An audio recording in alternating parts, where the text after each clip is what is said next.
And instead of bringing that pain fully to the Lord, she tries to what? Fix it on her own part. Right? What does she do? Abraham, you go into my maidservant. Why?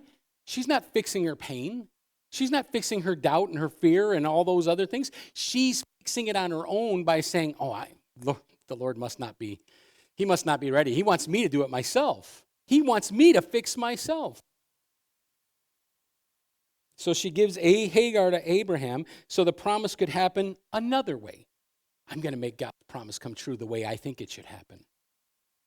But when Hagar becomes pregnant, the plan that was meant to solve a problem actually exposed a greater problem for her, right? So that's what we have to think about. Like sometimes I often think we get in the way of the Holy Spirit. Right? We try to do the work of the Holy Spirit, the healing, the restoration, the comforting. Our job is to sit there and just be silent sometimes.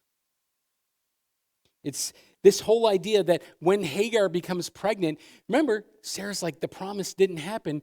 Her status has been changed. Now she's feeling even smaller. Her servant is above her. Think about her status change and what's going on in this woman's heart. So what does she do in response to that? Her deep hurt out is harsh treatment towards Hagar. I think that's one side of the story, right? Hagar, though, she didn't know about this disagreement and not have any feelings about the matter. She had lived as that servant. Remember, no power, no voice, and no future. She was literally somebody else's slave. Pregnancy, all of a sudden, she was a slave, she's pregnant, she's got value.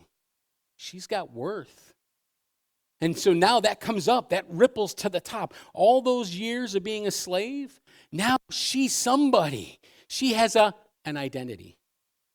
And what does she do with that identity? Because the pain still hasn't gone away from her issues, she now looks down upon Sarah.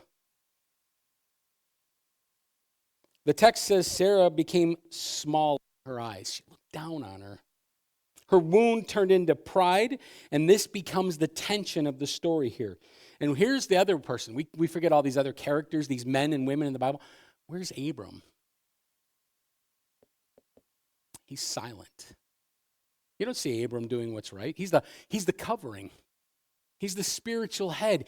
He's the one that's supposed to bring the safety, the intimacy, but he's silent in this situation. What could have been hurting these two women? They could have actually been helping each other. They could have looked at one another and said, I'm hurt, you're hurt,